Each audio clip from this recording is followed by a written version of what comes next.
Kidlat News Updates. Mga balita ngayon, Vice President Sara Duterte tatakbong Pangulo sa 2028. 14 na motorsiklo at isang sedan sa Taguig, inararo ng isang MPV na ang driver ay pulis, 21 sugatan. Balangay Seal of Excellence sa 3 LGU sa BARM iginawad ng PIDEA para sa matibay na kampanya kontra droga. Ako po si Cesar Soriano para ihatid ang nangungunang mga balita sa buong kapuluan ngayon. Formal nang inanunsyo ni Vice President Sara Duterte na tatakbo siya bilang Pangulo ng Pilipinas sa 2028 presidential elections. Ito ang kanyang inanunsyo ngayong araw sa isang press conference sa gitna ng mga kontrobersya, kabilang na ang 3 impeachment complaints laban sa kanya. Mga kababayan, ibalik natin ang tapang at malasakit para sa Diyos, sa bayan at para sa bawat pamilyang Pilipino. Ako si Sara Duterte, tatakbo bilang Pangulo ng Pilipinas. Ayon pa kay Duterte, nag-ugat ang kanyang desisyon nang kumalas ito ng suporta kay Pangulong Ferdinand Bongbong Marcos Jr. dahil sa mga umano'y katiwalian sa pamahalaan. Nakita ko na ang kawalan ng katapatan ni Bongbong Marcos Jr.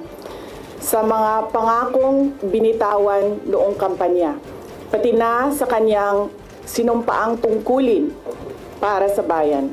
Matatandaang nananatiling pinakamataas si Duterte sa mga survey bilang isa sa mga frontrunners para sa susunod na halalan.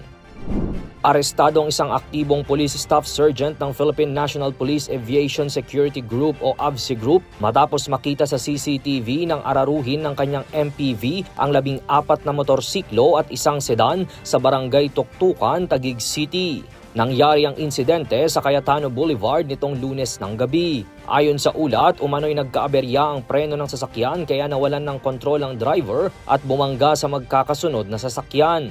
12 driver at 9 na pasahero ang nagtamo ng iba't ibang pinsala at isinugod sa mga ospital. Bagamat pumayag ang mga biktima sa amicable settlement, kumpiskado ang lisensya ng pulis at inimpound ang sasakyan dahil sa reckless driving. Nananatili siyang nasa kustodiya ng Taguig City Police Station habang nagpapatuloy ang investigasyon.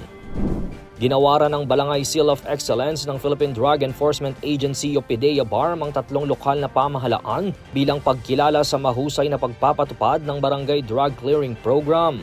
Pinangunahan ni Regional Director Edgar Hubay ang awarding sa Ampatuan, Maguindanao del Sur, Sharif Agwak, Maguindanao del Sur at Datu Blasin Suat, Maguindanao del Norte. Tinanggap ni Mayor Datu Rasul Sangki ang parangal para sa Ampatuan para sa community-based anti-drug efforts, habang si Mayor Ahmad Ampatuan naman para sa Sharif Agwak dahil sa pinaigting na prevention at reintegration ng drug users. Para sa Datu Blasin Suat, tinanggap ni na Vice Governor Datu Marshal Sinsuat at Mayor Bay Raida Sinsuat ang seal bilang pagkilala sa pagpapanatili ng drug-free status. Ayon sa PIDEA, patunay ito ng lumalakas na ugnayan ng ahensya at LGUs sa pagtataguyod ng ligtas na komunidad.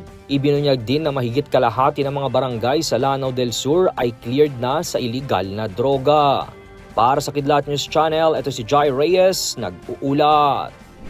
Ako po si Cesar Soriano, kasama nyo sa bawat pagputo ng balita.